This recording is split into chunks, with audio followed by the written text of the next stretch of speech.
night comedy show. I am joined by Montessori's Dean Rex and the lovely Melissa Hocking-Hughes for a night of taking the urine out of people, because we cannot say the P with the I and the double S word on YouTube that has 16,500 words you can't say in the first 90 minutes, or they demonetize you. Gentlemen, ladies, boys and girls, and children of all ages, come to thy chat room, come to thy show, and we shall entertain you. Melissa, how goes it today for you? Well, I was going to say, I don't know if you would have called me the lovely. You should have, everyone out there, you should have heard what I was just saying before we went live. And so I wasn't. That's why I facetiously said that. Oh, look, we have someone. Hi, Patricia. Thanks for popping in. We have someone in there. No, it is. Look, we were just discussing, and I want to talk about it more during the show, that it is a really volatile, emotive time for any human being on this planet right now, given the exterior effects that are affecting the magnetics, etc. We can go into that later, but it's okay if you're feeling like rubbish. We all are. So, everyone's feeling a little impatient. Everyone's like, you can just see from the facial expressions as we came into the show, as Andrew say, we're going to entertain you, and Monty and I both sitting there going, yeah, exactly. Not looking at all comedic. Yes. Yeah. Well, With that I said, Montesaurus, tell us where you are, time traveler elite. I'd like to start off as they say in the Middle Ages, go copulate thyself. Go copulate thyself. It pretty much sums up where we're all feeling at the moment. Yeah, take that, YouTube. Yeah, well, I've noticed, like, yeah, it's volatile. Apparently, I'm having my spiritual period. It's the end of the 7 years. I'm turning soon, but it's the 7th cycle of the 7-year cycle. But I've noticed if I stay centered, everything's okay. It's like I'm spiritually, I'm in the basement of a house while a tornado's going around it. It's like, don't go outside. Don't go out there. Don't stay away from the window. That's pretty much your standard position. There's an awful lot that goes on around you. You stay in the center of the storm there. It's you're right in the eye of it where you're not feeling any of it, but you're observing all of it around you. Oh, yeah, well, so the observing is seems to be interacting. So it's like, okay, I'm taking a step back further in that. And like, I could do this. So no. You've dipped your hand into the... Yeah, you just put your hand into the circuit. You just need you just need to enter the missionary position, Monty. Well, I just thought taxes then. That was weird. Just hold on and think of England. There you go. Thank you, Mr. ATO man. That's the Australian Tax Office. You know, local references. Yeah, but now it's I'm sort of withdrawing it because everything is so volatile. I'm like, yeah, I'm just gonna wait because I'm over it and miffed off, and I have to keep reminding myself I'm on YouTube, so I'm trying to keep it clean. You know, good jabs, save up the belt. I've actually written notes here for myself to keep myself in check for YouTube. I've actually got I've pretty much just got don't swear, don't use the words, behave yourself. Is here in front of me. Just a reminder, everyone, at the end of the first hour from YouTube, we will move over to Rumble exclusive, where the gloves will be off. Yes. But until then, let us pull the stick out of thy arse. Let us entertain you. We intend to offend. That is the motto of this show. And if you are an uptight light worker, tough luck. This is not the show for you. For all my new Gaia listeners who are unaware of what the fruck is this guy doing, I, for the last 3+ years, along with Monty and Melissa, have run a comedy exclusive show every other Friday. Why? Far too many spiritual people have no entertainment.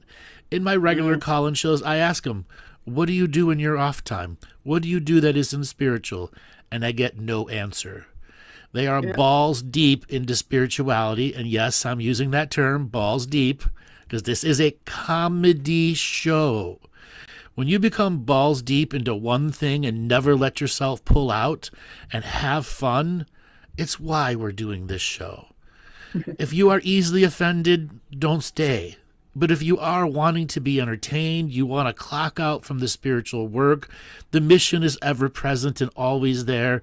You can clock out for a couple hours and just let us help you laugh. My goal is to make you spit your drink out onto your computer. And I get regular emails that I'm quite successful at that. Okay, yeah, I've got a marketing program for that as well. I basically want to sell the Friday comedy show Sneeze Guard for Spit guard. Yeah, it's like, and also for those lonely moments when you're watching certain videos on, say, Pornhub. It's also great for that as well. I think you said that fast enough with the Australian accent that YouTube missed that. Yeah.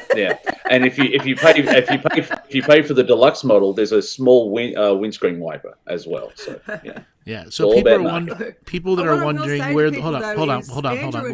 Andrew and I are by far probably some of the most extreme spiritual people you're going to come across, and yet both of us are very much of. I guess you've reached a point where you actually are in enough multidimensional communication that you're not buying into the holier than thou self-precious spirituality enough that you can actually laugh at yourself. Yes. I'm the human of the group. Hold on. For those that are wondering where the Zoom room is, we have divorced from Zoom. It's done. The children have been divided. The properties have been done. Zoom is done as a broadcast center. Get over it. Yeah. We will bring something else in. We are testing Discord, but right now we are going to be remaining on YouTube and Rumble for the chat room. We enjoy our very close chatters. We are just developing a system that's going to be far better.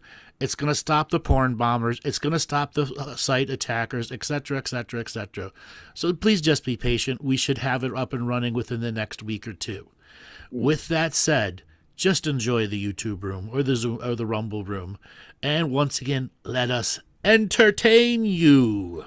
Yes, we're dating Discord. I think our first dinner is next week. Yeah, we'll see what happens. Zoom didn't put out. I'm sorry, I broke the contract. Zoom is done. Cheated.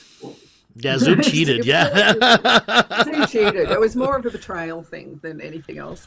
Oh, hang on, I'm getting it. A lot of promises didn't hold true. No, I'm getting a text from Skype, our ex, and they're not happy either. Yes, our other ex, Skype. I told you Zoom was going to do it, man. I told you. Yeah, well, you did it first, Skype. Yeah, well, getting out with Bill Gates. Apparently Bill Gates apparently has blasted Elon Musk. Don't go to Mars. It's a waste of money. Put your money into measles vaccines and save humanity. And Bill's still shilling for the old vaccines there. What about just feed all the poor of the world? Bill. Are we allowed to mention Bill? Is he in the 16,500? Yes, he is. What's what we now call him, Gil Gates. Okay, Gil we Bates. we did a Merfolk show. We did a Merfolk show last week.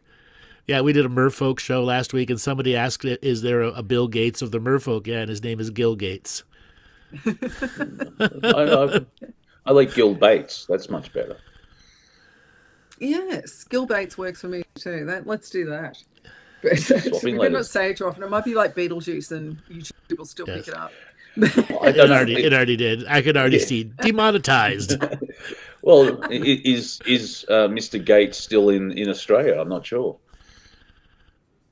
Elon Muskie, there you go. I actually didn't know he was. So yeah, I he was did here see for the something tennis this morning. I don't know. Is anyone else? Look, it might be this full moon. It might be the solar flares. I don't know what it is. But this morning I saw there was a main article about Musk and our favourite Gil and various others, and I just went, nah, can't be bothered. No, I had enough of your crap. It's so can you really translate? If you're feeling that sort of feeling, we all are. It's to do with what's going on at the moment in our own little lounge room. And when I say our own little lounge room, I'm talking about the solar system that we're in. That's our lab. Okay, that's a big house. Can you translate for our American audience what truly can't be bothered means as an expression from an Aussie? Well, in Rumble we can. It's well, that's good. See, you mean CBF? You can't be. That's right. Yeah, I've got the CBFs, mate. Got the CBFs. So it's a very derogatory term, we'll call it that, with euphemistic words attached to it. Yeah, but so you've got this. Try this at work on Monday. Yeah. Anyone that's got an electromagnetic element to their presence, that's all of us. All right, all of us on many levels right now. Anyone that's in here. At the moment, you're going to be affected. The solar flares coming off the sun. Look, you can easily look up what's going on with that, but there are some absolute rippers. They're hitting hard and fast. You can see it on the human resonance spiking and not spiking and blacking out and doing all of that. And of course, you can see it astrologically in terms of what's happening in our local solar system. And then you've got the full moon, which is a ripper of a full moon this time round. And where it sits in terms of what's going on in our solar system at the moment as well, being magnified quite literally through that single little moon that revolves around, well, it doesn't actually revolve. It just spins around us. It just sits. It doesn't even spin. It sits and doesn't spins. Yes, but it's all of that's effectively acting like the moon at the moment, being the full moon's acting like a magnifying glass for all the rest that's coming in and affecting the planet at the moment. So at the moment, particularly with things like, and I'm not an astrology specialist at all, but even I know things like what Capricorn's doing, where Uranus is, what's going on with Mars. At the moment, if you're feeling like sick of everyone's rubbish, just want to speak out loud and say, go F yourself. See that? Look at that. I didn't swear. Then, don't worry, we're all there too. The problem is that we are all feeling that. So if you do that, there's bound to be a clash. Try not to do it for your own sake. And if you're a Slayer fan, the one of you, dust off some records and listen to that. It's a great soundtrack for this moment in time. Like, especially the album "God Hates Us All." Yeah, you'll tap into that. Just for people to know, Uranus is inside Mars right now, and it is a deep, deep, long-term relationship that Uranus and Mars have had for a long time, and soon they will have a moment where Uranus and Mars will break up and will go back into Mars into retrograde, and everyone will be depressed. And yes, I'm making fun of astrology, all you serious people out there. Just have fun with it. I feel my new Gaia listeners going, what is going on? A spiritual person being funny. We can. And it's why we do this show.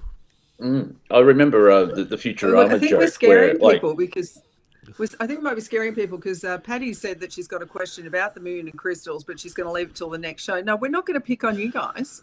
Okay. Yes, we know you. What you're going to find is that we're renowned for being really honest and unpretentious about this stuff. So if you have come from Gaia, being Andrew's recent interview that's just come up on Gaia, which I do want to talk about because he is just so neat and tidy and well kept and well behaved in that interview that I think that was the first thing I said to Andrew after I saw it. Oh my God, you were so neat and tidy and well behaved. Which tells you also that we are good friends. I've known Andrew for a long time. But if you've got a question, ask it. No one's going. We are certainly not going to hook into you guys. Yes. Absolutely so, Patty, ask thy question. While we wait for the question to come through, I just like the Futurama joke. We like how Uranus and Fry laughs at, like, yes, people kept laughing at that, and so in 2553 they changed the name to Eurectum. Ha ha ha! Uranus is now Eurectum. Yeah. For those that are asking about Andrew on Gaia, his interview was recently released. I think maybe 4 days ago, not even. Last weekend. Oh, it was last weekend. Okay, and well, you say where it is. You can probably tell people better than I can. You can go to GaiaTV.com/George Norrie / what the fuck was the name of the show? Galactic Historian, I think. Oh, monetization, John. No. Galactic Ascension Machine was the name of the episode. Akashic Records, Andrew Bartzis, and it was on the Fact or Fiction show. Yes. Sorry. So it's the Galactic Ascension Machine. Yes. And there you will see me all shiny, bright, and non-swear wordy along with George Norrie. That was actually that was like a 4-hour interview just for those few clips that they used on it. So yeah, it's a little, if you are a veteran and have been a follower of the Galactic Historian for a while, you probably won't find it terribly satisfying to watch this interview. But if you're new to us, welcome, because honestly, that's one of the best interviews I've seen Andrew do, where he's remarkable at articulating what he does. But to have articulated that introduction so well was truly skilled. He did a brilliant job of bringing you into the basics of what he does at such a high level. And if you're someone that watches Gaia a fair bit, where they put the snippets in of other people that do similar work in between during the interview, Andrew's the master of the Akashic Records, without a doubt. And I say that having known so many people around the world, and so many, I work all around the world with all sorts of people in all sorts of spiritual and realms. And I've never met anyone quite like Andrew. I know a lot of people that claim to be able to read or to tune into the Akashic Records, and the fact remains is all of us could. And Andrew actually states that. You all have the ability to do it. Andrew's here because he's here to teach that. And that's why he's a remarkable intuitive into delving into through the grids, through the dimensions, and actually pulling the record through. And so he's here to teach it, and that's why he's such a remarkable specialist in his field. And you'll see, as I did, as I said, I've seen a lot, but even the snippets of other people that claim to work in Akashic Records, you can see that they're probably learning from Andrew. Because they're just... Most of them, half of them I've had cease and desist orders to. I can say it's because a lot of you people do actually look at Gaia. I'm not one, remarkably, given that I have a lot of colleagues and stuff around the world that actually are on there. I don't tune into Gaia. I find Gaia quite a frustrating place to be, because there's an awful lot of people on there regurgitating the work of other people. And it's and that's fair enough. That's entertaining for a lot of people, and people will find the right teacher that they're meant to find. Yeah. Also, it's oversaturated. It really is. I don't really want to bag it out, but I'm not a fan of it anymore. When Gaia first came out, it was revolutionary. Now their model needs to continuously evolve, and part of that continuous evolution is you have to spin people off into their own self productions, and that's a lot of hard. There are a lot of light workers or people in this field that cannot take what they do and turn it into an individuated business like you and I have. I mean, I do regular business. Some of the interviewers on there are damn scary too. I do regular business webinars for people that are in the spiritual community who need to embrace the business side of their spirit work. The spirit of business is my job. I do spirit as my business, but guess what? Without my business, there is no spirit job like this at the level that I can do. And it took a lot of learning. When I first was exposed to what I was going to be doing at a young age, I thought I was going to be a news reporter. I didn't think I'd be running my own business with employees all over the world, having to learn to write my own copy and marketing and emails and websites. I had to learn that all on the fly. Speaking of wacky woo-woo, just being cheeky, would you like to hear Patty's question? Yes. Where is she? Where are you, Patty? Okay, if the moon is an alien-based satellite, what energy... frequency is given when we leave our crystals out during a new or full moon? So what a good question. The moon is not an alien satellite. First thing first. It has alien bases on it, yes, but it is not a foreignly alien created satellite. When this solar system was created from the ground up to be a karmic resolution place in space and time that was going to be dealing with time travel, they needed something that had a high resistance to distortions and pollutions for time. So the way our galaxy and our universe works is every few million years, it rapidly expands. And the great beings of consciousness that are aware of this, they travel to the very end of the universe and wait a few 100,000 years, kind of like tourists, to watch it expand. And once they watch it expand, they see new solar systems, new things open up, and they go and be the first imprint of light into the middle of nowhere. Our moon, which is brought here to be the rock foundation of time, was a marker stone at about 290 million years ago, when our galaxy was a lot smaller than what it is right now. It represented the edge of our galaxy. That moon was taken from its marker stone place and brought here because of its resistance to distortions of time. And ever since then, it has been used as a base of operations for both positive and negatives. Now, the reptilian ideology, I make fun of it, the baby-raping lizard wizards. They do not have the strength that our mythological conspiracy community wants you to think that it does. Okay? No, there are thousands of beings, a species that live on the moon, not one. And yes, they do fight each other at times, just like we have it here on our world. Okay? It is also a spaceship at the same time. Okay? It is hollow. It is giant on the inside, and most of the equipment inside it is terribly broken and unfixable. But it does not mean it isn't useful. Now, as for what does the moon reflect back? The moon is full of myth. If you know anything about myth, it is highly potent and powerful to the human beings who see it as a process of good. It is also a process of negativity, like lycanthropy and werewolves and so on. It is our intentional wisdom and energy and creative energy that comes back to us. There have been thousands of cultures who have revered the moon as a sister.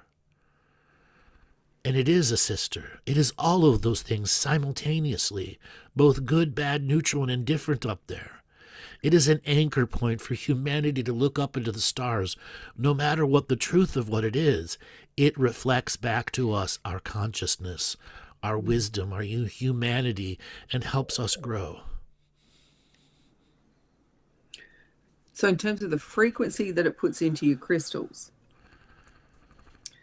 there's so much to say about that because of the communication device that a crystal is. So going way back to talk about what a crystal is, every single crystal that you have, whether it's been vainly carved into some sort of humanoid form, like a love heart or a human skull, but the crystal itself has always been, you want to think back to when people were trying to get radios to work, and the very first radio that actually worked was the crystal set, and the thing that made it work, and they can still to this day never really explain why, was a piece of quartz. That's what actually made the crystal set work, right? And they actually were able to transfer sound waves through it. A crystal's always been an extraordinary communicator. Various crystals communicate various things, and usually unique spirit multidimensional element comes through each different crystal that comes to you. In terms of, so what Andrew's just told you about the moon and what it does, I'm a huge fan of the moon. I actually love its density. I love that it's a very selective density as well. And while I was just talking about how it's acting like a magnifying glass to bring through all of that force that's affecting us electromagnetically, you want to think of it like a one-sided magnifying glass, which sounds weird, but it is actually reflective. It's not reflecting back what you want into that crystal, but it's allowing those crystals to effectively reflect back and bounce back on itself and intensify their communication. So it's a similar, like a mirror effect or a bounce effect. And so it is actually really powerful to put your crystals out there under a full moon, let them be cleansed, do all of that stuff. Or let them, but yeah, it does actually clarify the communication ability through whatever crystal it is, whether you've got a little tiny piece of rose quartz or I've got a massive smoky quartz sitting here.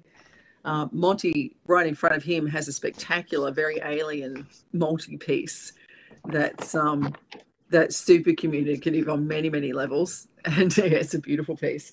And it's an ancient piece from what's come through. And so, yeah, it's sort of for a long time in my work, those who haven't met me before, I'm a healer. You can look me up at QBI Healing. And for a long time, I used to have people think that I hated crystals. I would tell other people, oh, no, don't talk to Melissa about that. She hates that stuff. She hates that crystal stuff. No, I've never hated crystals. I absolutely can see the communication through them, and they're quite a spectacular device.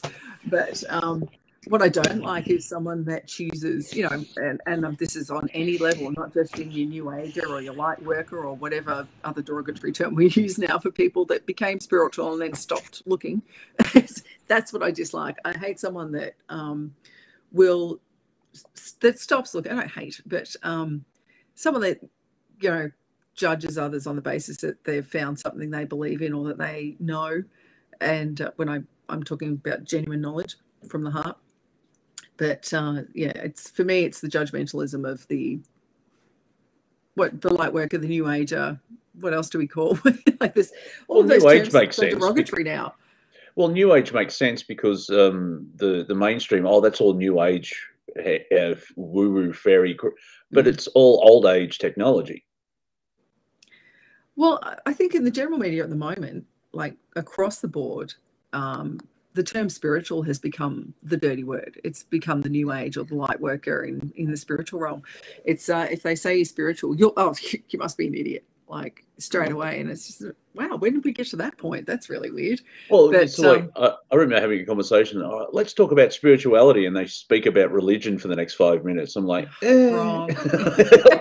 No, there is a difference. Before, this is another thing I'm well known for saying. Religion is of man. Spirituality is spirituality. Spirituality and religion are not the same thing. Religion has always been the construct of man. It's always been a political construct of control. And that's, you heretic. You know, it's great. You heretic. How dare you speak that heretical language here? You're going to hell, Melissa. You're going to hell. Are you back? Where did you go? You disappeared for a while there? To grab a cigarette, I had to switch devices and grab coffee real quick. Yeah, he still smokes, even though it's like 17 degrees below zero. You smoke. What are you talking about? Yeah, but it's 11 here. I smoke inside. Andrew smokes outside because he's with his parents. So, not that's a bad thing. I'm just saying. But do you want to hear some good news? Yes. The TAG, that Australian, whatever that is, the medical group. I don't know what it means, but they've actually made psilocybin, magic mushrooms, and something else a Schedule 8 drug now, and it can be prescribed. TGA, yeah. Well, it's like they actually now can be prescribed by psychologists or whatever for trauma and PST, whatever it is. I'd like to go on record right now. I'm depressed. I'm going to go see my doctor next week. I want to get some mushies and just laugh for 45 minutes. And I remember one time on mushrooms, I figured out that I'm breathing mathematics. That's how good it was. Yes, the living algorithm in your breath. Yeah, basically, the algorithm. I was watching live Pink Floyd, the Pulse DVD, and during they did a version of "Shine on Your Crazy Diamond," and it got to the saxophone solo, and I was laughing the solo. Good times. Yeah. The irony is, you were just talking about mushrooms, and I had a flashback to a trip of listening to "Shine on Your Crazy Diamond." And I don't know, I must have been going on my teenage years. So I probably was on either mushrooms or LSD. Oh no, I said it on YouTube. And it instantly brought me back to that. And I'm standing, and then like all the people are standing around me, and all go, "Shine on you, crazy diamond." I'm like, that was such a beautiful moment, because I realized we were all swaying in motion and humming and singing at the same time, like all 15 of us. It's interesting when people say, "Oh, Pink Floyd must have been high as kites when they wrote all this stuff." No, it's scarier than that. They were completely clean and sober when they created everyone all listening. that. Everyone listening was high as kites. Yeah, everyone else is just like, but yeah, it's their entire trajectory. Well, apart from Sid, who had way too much LSD and went nuts, the rest of them, I don't think they were even big drinkers. I knew they used, or at least Roger used to smoke. But they're middle class architects, basically English. They're Englishmen. They're just like, oh, we started a band and went home to mummy and all that type of stuff. And then it was really weird. The "Wish You Were Here" was a response to everything that happened with Dark Side of the Moon, because every rock and roll dream they achieved on that album, where I think it was in the Billboard for 14 years, Billboard charts for 14 years, till it dropped out and then popped back in again. Someone asked David Gilmour, and I'll have to censor, so like, why do you think Dark Side of the Moon sold so many copies? And David said, because it's effing good. Like, yeah, fair enough. True that. It was. But it's a bit... Well, let's just switch over a little bit, because this is a comedy show, and every now and then we look at the world affairs. We have this giant satellite balloon flying over the United States for the last 3 days, and it took 3 days for the mainstream news here to report it to the normies, the regular MSNBC, the CNNs. Even Fox delayed it because they had to figure out how to spin this thing. Okay. And then today Trump puts out a message about the balloon and what to do with it, and now they're talking about shooting it down. I thought someone did shoot it down, but it's the internet. Who knows? And with how AI, like someone has done a deep fake. Ethan Klein, that moron. Yep. He was he was laughing at I didn't watch it because the energy was just so. I just sort of like to see a glance at this is happening. Like, yeah, I don't need to see that. But he was laughing at a girl who rightly was crying and having a very distraught moment because someone had used her face and made and put it onto a pornographic scene. And he's making fun of her. Mind you, he also mentioned stuff about those people in Israel, and he basically just wants to get cancelled, and he should, because he's just so wrong and stupid. But that's the level we're at now, where discernment needs to be kicking in, because everything could be faked, or it's getting to that point now. Like that chatbot where it writes everything for you. Like, apparently 1 or 2 high schools in Indiana, I think, have banned it because students are feeling like, give me a paper on physics, and it writes it for you, and then you hand that in. Well, they have tooled it down now where it's very dumb compared to what it was 2 months ago. Just for that fact that they don't want kids using it.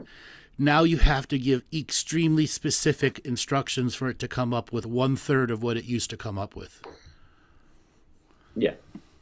And that's what's the general public. So what's hidden? And get this, BuzzFeed News has fired a huge portion of its news reporter staff and replaced them with Chat GTPX article writers. No, serious. Serious. Yeah. Yeah, like a lot of people are like, oh, look at this AI that they're generating all this artwork, and all the artists is like, get stuffed. I spent, all the Iron Maiden album covers up until 2000 or something like that was painted by this one guy called Derek Riggs, I think, if I got it right. And yeah, they're actual paintings, and that's why they look so gorgeous. Now you could probably put it in an AI thing and it'll generate it in 30 seconds. But it's not fake is the wrong word, but there's no actual human soul creativity in it. It's just generated, and it looks gorgeous. And like people have been sharing photos of like, oh, look, these are all beautiful women, but they're computer generated now. And so someone predicted in 5 years' time on OnlyFans, 93% of the accounts would be some fat guy in Chicago in their basement, just generating all these photos and videos. Look, the AI is being so misused. They're misusing it for stuff that creatives do. And AI will never actually be able to replace the creatives. They need to actually put it to work where it needs to work, which is what its original intent was. That's just a pain in the butt.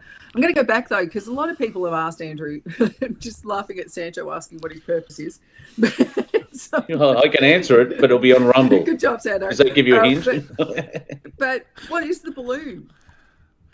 It is a hot air balloon that has a sensor package underneath it. Like it looks like a set of solar panels, and it is a spy satellite. Instead of up high in the satellite, it's low ground, and it's probably using an advanced form of LiDAR to map the underground bases for the ICBM sites. I wondered if it was LiDAR as well. As well as the other technologies that are associated with LiDAR, which is called JIDAR, which allows them to look at the, how do you describe it, the plate systems and understand where the weaknesses are, which will allow them to use targeted weapons. So it gives them a very advanced understanding of how to use conventional weapons to cause earthquakes, et cetera, et cetera, et cetera. They've been doing that for a while, though. That's been active work for the last 30 years at least with the ships. But the thing is, where it is at right now, it is absolutely riddled with underground tunnels and ancient cities that are just under the surface of the ground. That is over the Badlands, okay? And the Badlands are considered the most sacred area for Native American people. To them, it is not bad. It is where the gods go to procreate and make new gods, okay? So, yes, it has absolutely something to do with just the ICBMs, but also the massive underground cities that are there that have been there for centuries. So who's actually behind it? The Chinese. Well, the faction within them that wants to be able to have highly accurate subsurface mapping technology. Okay, it's not something you can just, steal out of a computer. Have you seen that meme of America slowly turning into Gotham from the Batman universe? And they show like all these people, like the mayor of Chicago. She looks like the Penguin, and like there's all these photos. It's like, yeah, they're looking like supervillains. Well, now you've got blimps over the top. You've got balloons in the air because that's part of the quirk of Batman. Gotham City actually has surveillance blimps. Yeah. Well, what's kind of fun about it? I mean, this sounds ridiculous. I'm not belittling how serious it is that this is being done and that everyone just left it sitting there. Like everyone sort of, I think there was this whole debate going on. It's not our office, it's your office. I think there was all that sort of stuff going on. They knew that this is the fourth time they've done it in 2 years. Now, there are people in the chat room who don't know my cosmology, and that's okay. I have a radically different cosmology. There is a league of dark forces out there. A league. Think of it like a sports league. And leagues have teams inside them. There is League Dark. The Chinese League Dark is doing this. It is not the individual Chinese CCP. And not all of the leagues are aligned. The East Leagues and the West Leagues, they all have their own independent process of what they're trying to do to manipulate the surface world under their control. Okay? So an Eastern League of darkish type beings who are manipulators and controllers have been purposely putting these things up so they can get access to stuff that is only protected by the highest forms of AI. That means they need to be able to direct map it, and they can't map it from the satellite. They have to map it from less than 2,000 feet, which is what this thing is doing. Well, what was scientifically, it's actually really clever. What was like the purely military? Scientifically, the way they've done it is really clever. Yes. But it's, when I'm saying purely scientific, earth science, where it's like you're keeping it Newtonian and keeping it all of, I mean, I'm sorry if I sound bored, but I work in the quantum field, but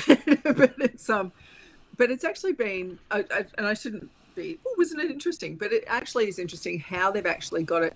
What's not interesting is that, as you say, this is repeated behavior over and over. This is not new. And they still sat around this time around going, it's not our job. And it's like, it was just really, and yes, in case you're wondering, I do have a lot of children in my house and I can behave like them. But there's some really cool questions going along here.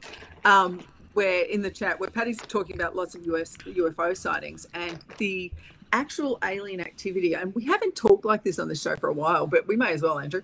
Sure. The actual alien activity on the planet is really elevated at the moment, and I actually had a direct interaction Like, I had some really cool stuff happen in my field this week.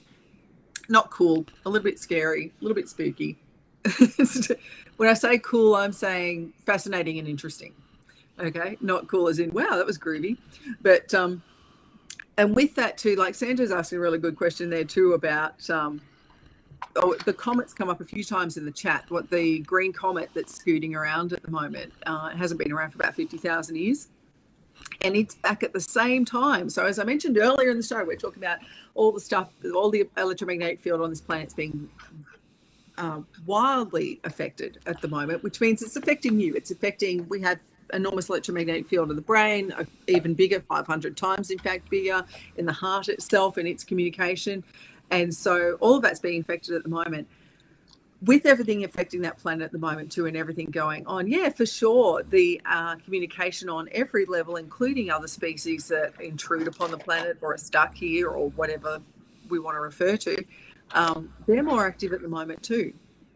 And yeah, I actually ended up contacting Andrew just saying, well, you wouldn't believe what just happened to me a few days ago. Because I had a bit of an immediate interaction that was completely out of the blue for me. I was totally not expecting anything. I was completely in my happy space as a human in the now. That got interrupted. But with that too, the comet going around at the moment absolutely is all part of the dance. It's and again, so the time for this, look up, like, even if you just Google green comet at the moment, you'll see what's going on with the comet that's coming past us again. It's done its circuit, and 50,000 years later, it's come back again. But or it's traveled through time, It's a really cool time to be a human on the planet, as long as you can stay in the viewer seats and not on the stage. Thank you for finishing that sentence, because I'm like, really? It's great to be here. Just if you can stay in the front row and not actually get on stage and get involved in it, it's a fascinating time to watch what's happening on the planet. There's just some it is, as I said, volatile's a word that I think we're conditioned to be scared when you hear the word volatile. Volatile, in my definition of volatile, is absolutely in its definition that things are tumultuous, things are moving around a lot. Not all of it's negative, not all of it's to be feared. But the balloon thing was fascinating, because thank you to all of those wonderful bills that were passed through governments and everything through those lockdowns, while we were all locked away and couldn't see what they were doing. A lot of the media isn't getting spread around the world. And that was one of the things that got passed through multiple privileged society governments, where they decided to shut down how much you could see that was happening. If you're in Australia, you can't see what's happening in the States or in the UK or in Syria or anywhere else. Oh, hang on, that's a word we're allowed to say, isn't it? Sorry. God forbid. But places like that. But they've underestimated the power of this. People like us talking right now. And with that, yeah. So actually, I can tell you, in the UK, in Australia, in various other places around the world, we had no idea that there was some weird balloon satellite, hovering around doing something odd. And except word got out. Like, quick question for Andrew, if I may. What is the yearly budget for the military of the United States? Ish. It's in the trillions. Yeah. Yeah. And all that money, 2.2 trillion, something like that. All that money, all that personnel, all that equipment, and a balloon floats over. A hot air balloon. So basically, Phileas Fogg could invade the United States. That's what I'm getting at. Yeah. There's more to know. The balloon. We could use the laser to actually target a missile, but apparently the hot air balloon baffled them all. No. Again, this is the fourth time they've used these balloons to map different regions of the High Rocky Mountains and into Canada too. You must understand, the balloon was inflated on a ship that was in the Pacific Ocean, maybe 600 or 700 miles off the coast of the United States. They knew when it was inflated that where it was going to go. Okay? I'm going to add another layer here. The comet that you're all talking about is traveling through time. Yes. How is it related to this balloon? As I stated earlier, they're using a form of LIDAR and JIDAR to understand what's underneath the ground. The area that it is searching has ICBM holes. That's one thing. But for the last 40,000 and 60,000 years, there are subterranean cities that were built just like the pyramid technologies that emit a powerful, powerful cosmic energy that attracts off-world vessels. You could call it a powering station, where a vessel can float over that area, energy can be transferred to it, it refuels its drives, and it can allow it to travel to any other place in space and time. It also has a vortex around it. The person was trying to talk about before, it's not a dark vortex. It's a time manipulation vortex that allows time-traveling vehicles to have far more accurate control of the time they are going to and from.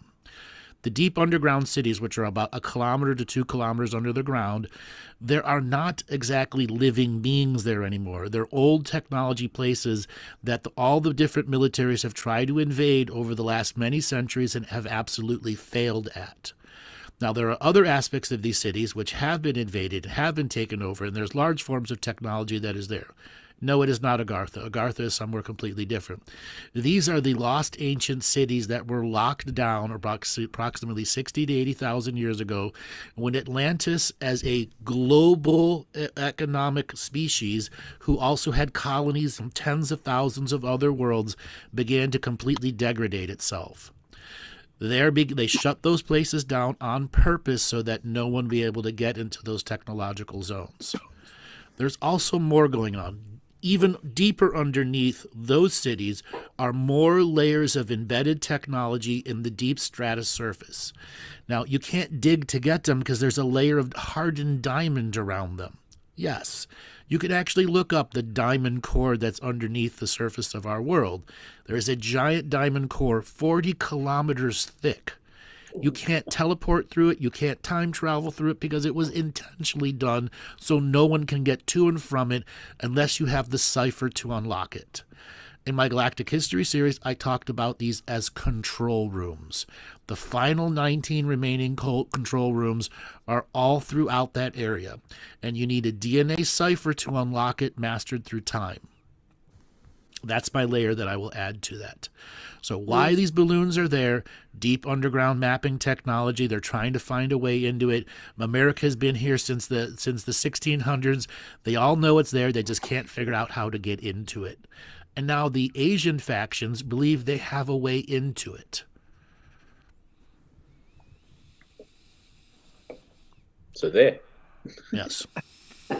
Well, they're pulling, the Asian factions have pulled ancient wisdom out. Yes. Like something similar to, I think they actually are believing it's something Akashic. It's not. They've pulled from something that's not quite authentic. But Sandra's actually asked a question about CERN as well. Is CERN a poor attempt to replicate these subterranean time manipulating sources? No. They've tried to use CERN for a number of things. I don't know whether they've done that, but CERN hasn't actually answered anything they thought they could try and replicate. No. Not yet.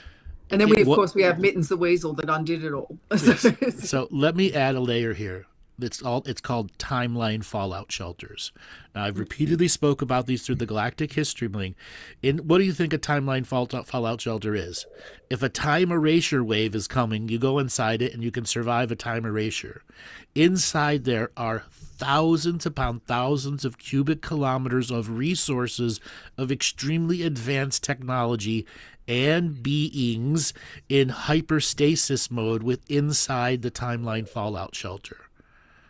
So there's technology and people inside the timeline fallout shelters, protected by a core of diamonds, protected by all that other technology that was shut down 80,000 years ago, that have survived thousands of timeline erasures. Okay? And there are timeline fallout shelters spread all over this world. That particular one is the one connected to the master control rooms that control Earth's unity drive. Earth is a planet, can actually teleport from place to place to place, and has done it many times in its history. So let's go back to the comet, which is currently, which is time traveling. Is the comet here? I'm asking questions for other people as they're spinning through here. Is the comet here in a defense? Is the comet here to stop this gameplay? or to interrupt the gameplay of what is at the moment an immature state of human ego that's believing they can enter this level of control. All right, so the easiest way to answer what this comet is here is, last time it was here, 50,000 years ago, it was up against a radically different faction of negatives here. Okay? It is still trying to battle those originally radically negative factions that are still here, but though they have all been fractalized and fractionalized. So it is here to continue a long-term battle with those original negative factions there. And it is meant to bring them to the surface because it has a far better understanding of who they were before they were factionalized and fractalized. And they're going to be doing targeted assassinations of some very high negatives using time manipulation. That is why that comet is here. So one of the things I will add to this, and for those that you haven't, that have come from Gaia, that haven't met Monty before, Monty is well and truly the lazy Time Lord. Cheers to the lazy Time Lord. Cheers to, definitely cheers to the lazy Time Lord.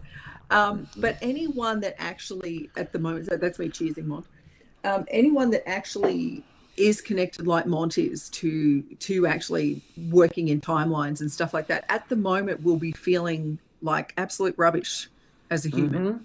Mm-hmm. It's a really brutal time for someone that is here in that kind of role, because there's so much happening around them. And while the Time Lords can actually dance between it all, there's no place they can find sanctuary at the moment. Mm-hmm. All of it's being not disrupted, that's not the right word. Change. But, all of it's being, some, as Andrew says, some of it's being annihilated, some of it's being upgraded. It's, everything's in flux. Flux is the word. That's what we're after. I don't have a safe harbor at the moment. I'm in my little dinghy out in the middle of the sea, going, I'm a hate fish. I want to eat a cow. You're like you're in a little rubber dinghy out in the multiverse trying to figure out which way to go, and it's and like anyone that works in that at the moment, anyone, even though they don't work in it, they're born here with that. Because Monty will be the first to tell you that he's been wonderfully oblivious most of his life. Well, out of the three of us, I'm the human of the group. So and that's part of why I'm oblivious, is to actually have that very, like, I'm lazy because I don't know half the stuff. Anyway, sorry, Andrew, go ahead. I want to add another layer here. So there's a comet. Guess what? There are also thousands upon thousands of high-form communication ships that are spread throughout our solar system that have hundreds, if not millions, of beings in each ship. And each of these individual beings have a task to begin to individually communicate to the surface humans and subsurface humans and dogs and whales and cats. Anything that is consciousness is going to be going through a mass communication. So think of it as a hub of telecommunications, a psychic communication network that's targeting individuals, bypassing the government and the secrets. And that is how they're going to gradually awaken humanity. Now, that satellite is there to attract the negatives who have been around a long time and fight them, while these communication ships flood individual communications with us in the lower densities. So a distraction? Well, it's more than a distraction. It is. If you use the football, the ball is advancing towards somebody else's goal, and if they don't go and block it, that they're going to score a point. While that's happening, they're flooding the surface communications. So as they said, thousands. Well, no, it's not. It's an attempt to score a goal and use it to their advantage. And if they don't block it, they're going to lose too much. They have to develop. They have to put out stuff to defend against this that they haven't put out in thousands of years. They've got to deploy the big boy technology to stop this. While that is happening during that, you call it misdirection, these individual ships that have millions of beings in it operate as a master collective to individually communicate with individual beings who are part of the individual awakening, completely bypassing government, narrative, everything. So this is light. It's not actually like, we're not looking at fourth dimensional intrusions or anything like that. We're actually looking at a higher communication. Yes, awakening, self-healing, self-nurturing, self-mastery. Let us help you become aware of what your guides and guardians are. There's an individual being that communicates to you, but there's also a collective of teachers behind them who will help instruct these people who are getting first-time communication how to dream correctly, how to clean your intestinal tract, how to ground with the world, how to learn what natural living is, because that's all been taken from you. Yeah, I'll be having weird dreams. Well, to the question, is it like channeling? Actually, that'd be one thing it's not. No, it's not a channeling. It's direct communication. Yeah. Yeah, it is. To the immediate. You've been Well, don't remember many of them, but I seem to I had a sequel, if that makes sense. And this one person turned up again. I'm like, hang on, I dreamt you about a week ago, and it was a direct sequel to the from the first dream to the second one. And I'm like, hey, all right. Very interesting. So I want to add one more layer. Now that there's millions of beings being individually connected and communicated on the billions that live here, and it represents an advancement of the forces of lights using higher forms of genius in a battle strategy that's meant to eliminate battle space. Okay? As long as the negatives have the threat of annihilation, war, CERN, that stuff, they keep a subconscious fear over humanity's awakening and remembering journey. There are other forces who have an understanding of how the fabric of reality works and how remote projection of intention can help change human beings. So there are other vessels where there are millions on them who they focus their intention on, let's say, the United States or Canada or Mexico or this place. And what they are sending is non-threatening life force intention to grow, remember, discover, unity, calming words that take away the power of the narrative here. Okay? And again, that's a form of a battle strategy to take away battle space, to take away how they harvest you. So there are things that are targeting the harvesting system in such a unique way that the system here isn't prepared for it. Is that also because not prime directive type thing? However, what's the ramifications outside the solar system? Obviously, it's helping us. But I'm sure it would be multi-layered or multi-purpose, where by clearing out this crap to allow us to step up, not them pulling us up, they're clearing stuff to make it easier. But that also that ripple effect would go out to the galaxy, multiverse, however far as well. Yeah, but there's context to understand here. On the other side of the galaxy is the mass migration of beings beginning to move towards this direction. And for the last 200,000 years, beings have been leaving their original homeworlds and collecting as photonic light energy and are on a mass migration to this section of the galaxy. Because there is a portal on the other side of where we're at that leads into a new galaxy, and a portal that leads into a new universe too. And this big mass light migration, it hasn't happened in a very, very long time. And humanity's awakenedness and rememberedness is vital, because when they pass through here with that much light, we have to be part of it, because many of us are going to go with them. Okay? So remember that, everyone. Yeah, I keep saying, I keep hearing people, I want to go home. I'm not from this earth. It's like, you've probably been here for 30 million years. You live here. You're from here now. You've been here long enough. It's like, if you keep moving houses, you're a local. Yeah. However, they're saying that could be that yearning to move on is because there's that. It's like, the next step's coming along, and you have to work on that. And you may never see the Earth ever again. It's like, oh, remember that house back in Glen Huntley, and Dave threw up in the lounge room? Yeah, that was great. Do you want to go back there? Oh, no. That stain will not come out of the carpet. Okay, so as these big mass migrations of lights are happening, there are also vessels that are support vessels for them, and physical people are coming here too. And right now, it is a metaphor to call it a giant traffic jam. Okay? There are red lights and detour signs all spread all throughout the galaxy to slow the migration to light to get here. And it is why so much pressure is being put on the positives in this section of our solar system to do more and more and more, but to do more within the moral code. Yeah, because the experiment's been going on long enough. I think we've got an answer. In short, it doesn't work. And I've jokingly said it. I'm sure I will be saying it for most of eternity. Hey, if the question comes up, what if, open your mind real wide now, what if we have a free will planet, right? In a free will solar system, in a free will galaxy, in a free world. Oh, let me stop you there. It was called Earth. We've done it. We know how that works. Never again. That question's been answered. You don't have to ask the question again. Exactly. Don't have to ask the question again. And I love it that you brought that up. Free will universe, free will galaxy on a free will planet with multiple free will timelines. That means free will is absolutely everything. And right now they're trying to make you think you don't have free will, or you have a limited form of free will, or you have no free will. You have free will at any moment in time. And when you begin to exercise it with conscious application of the sacred, you can break the spells and illusions that are on you right now.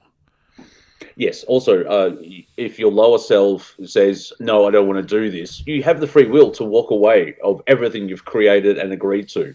Yes. Your life will get extremely effing hard because it's the universe and your higher self and your support team. All right, we've built a castle and we're going to live there. And it's like, no, I'm going to go live under a tree. I'm like, well, okay, but we've got all this stuff here. Like, we've got cable. There's a satellite dish. There's a bar, dude. There's a bar. No, I'm going for a tree. Well, all right, but it's not gonna end well. I'm just saying. You still have free will to walk away from everything.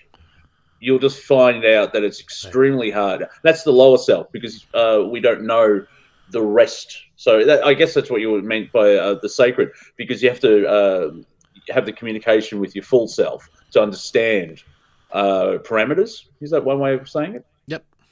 Yeah. Because once you have all the information, all the parameters, then you can exercise the free will 100%. But if you're just in your waking moment in a 3D meat sack, it's like, well, I don't like that.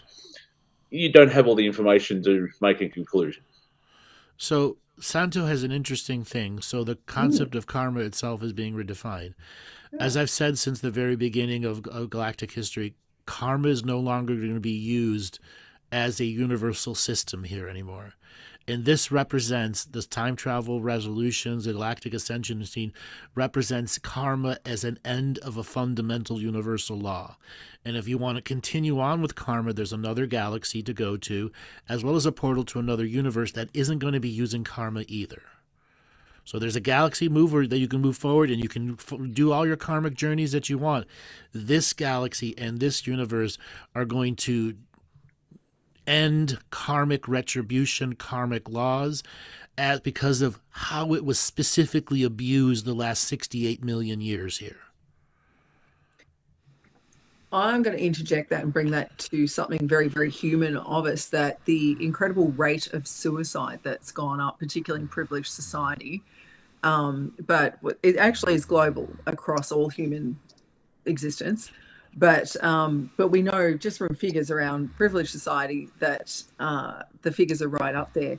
I've had a number of people ask me, because they've had someone close to them, their child, their husband, whoever, commit suicide recently, about the karma, about that. One of the things I'll tell you as a healer and as someone that works in multidimensional quantum field,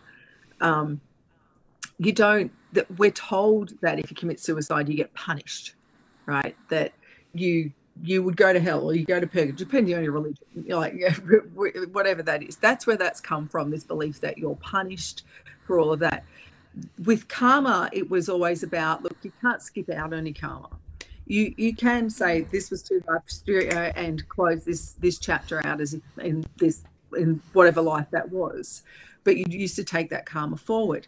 In that increase in suicides recently, there's more recognition now of that actual karmic delusion being taken out now because it's been so misused. And it was a topic that's come up mostly in regard to suicides in the past few weeks for me, where the issue of karma and what goes on and what's actually happened and blah, blah, blah. Karma, no, that's exactly right. Liz is right. Source doesn't judge. No, it never did. That's right. Judgment belongs to the human itself. But with karma, you've got to remember what karma was too, or what karma has always been. Karma is actually what you're here to do. It's not actually what we've created in Western society, particularly about the whole what goes around comes around. You're going to get retribution on your karma. It's, yeah, that does happen too. You do. Karma is the nature of balance, but it's a balance in the individual. It's not a revenge factor. Okay. It's, but because of what's going on, particularly in suicides as well, the increase in suicide is starting to show that karma is as a, I wish there was a better way of saying this, as a currency on its way out. It's no longer a communication or a currency in terms of the whole presence of an individual, but the entire spiritual presence, not just the human existence of it. It's a language that's died out. It's a, you want to think of it like a, probably like a code, like computer coding. It's an outdated computer code. Like you can't use it. That form of coding will no longer work on your system very soon. and because of that, yeah, particularly in regards to suicides, people closing out and rebooting, knowing that karma won't actually come back in with them. There's an innate knowingness that's happened in the last recently, I would say. I mean, Andrew, you could probably put a better timeline on this because we know how I am with the timelines. But last 250 years of this human cycle, it's been fading out. Well, there are more and more spiritual contracts that don't put the damage of karma through suicide, but the religions double down on the damage of suicide through shame, blame, and guilt. So people are wondering, well, what's going to replace karma? They're going to change the way the great forgetting works. And when they change the way the great forgetting works, karma won't be abused anymore. And that's the most important thing to understand is karma was abused so much that the actual fundamental universal laws of incarnation needed to be changed so that there wouldn't be these massive traffic jams and distortions of time and space. By changing the great forgetting, because it's something all species kind throughout the universe share. Okay, each incarnation, there's a certain amount you forget from the last one, so the new one means something more and more and more. Here we forget 99.9999% of it. Imagine if we knew 1% of our past. We would never have governments the way we are. We'd never make the boyfriend-girlfriend mistake we should never do. Humanity's journey would be far simpler because those obvious mistakes we should never repeat aren't going to get repeated lifetime after lifetime after lifetime after lifetime because the forgetting here is so hard. Yeah, because you go to a life review and it's like, Greg, oh, I knew it. I knew Greg. It's the 18th time that we had the same thing happen, and I'm going to talk to Greg. So, we're past the hour. Do we tell YouTube to piss off? Joel, our only chat room right now is through YouTube. The Rumble's not linked here, is it?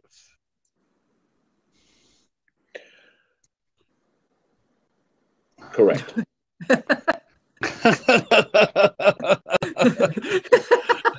Well, everyone that is on YouTube, it is time to move over to Rumble. Yes, you're like, but I don't want to move to Rumble.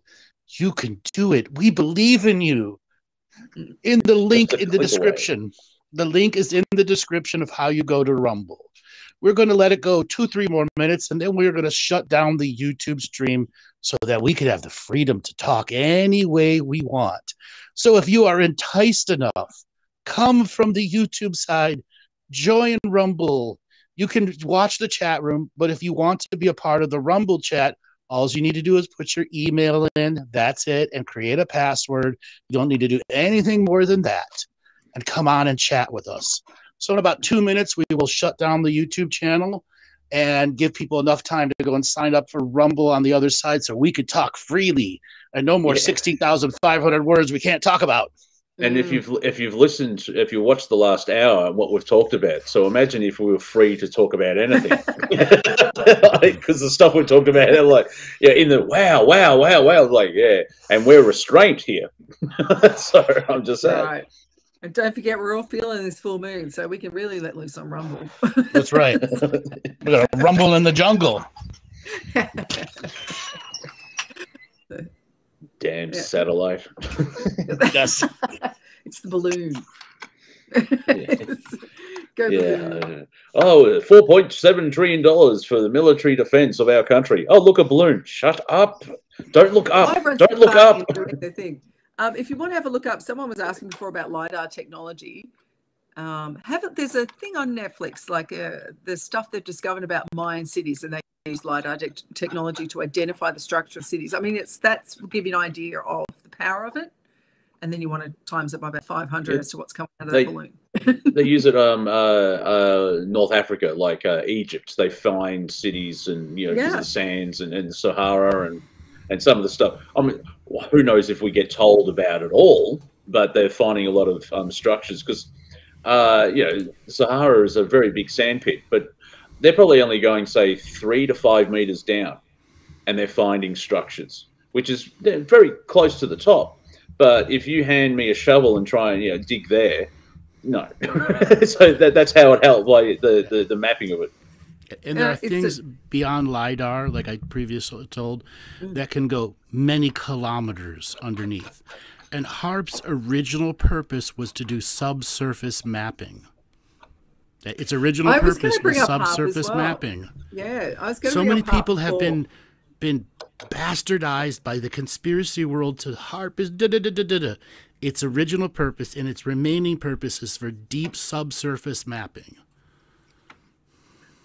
No, HAARP was always fascinating. Like, we've actually watched this when people were talking about CERN and stuff. I was going to start talking about HAARP and everything as well. For a long time, we've seen humans trying to Bye. We've seen this happen with HAARP. We've seen it happen. There's been a lot of shifts, and at the moment where it's really advantageous for these tools is because the geomagnetics on the planet are in such flux and become so weak at the moment that this is where this intrusion, where they're trying to have extensive visibility, is being used. It's still really primitive to what they could be doing, given what's been on this planet, the advantages they've had in terms of, not least of all, things like reverse engineering on various craft and things that have come onto the planet. There's an awful lot of stuff they could be doing that is an awful lot more intelligent than what they've tried to do with CERN, what they've tried to do with HAARP, what they're trying to do with various other spots and places around the planet. And throughout that time, too, with all of that, there's been enormous experimentation. I can't remember what they're called. What were the ships called where they were going and deliberately triggering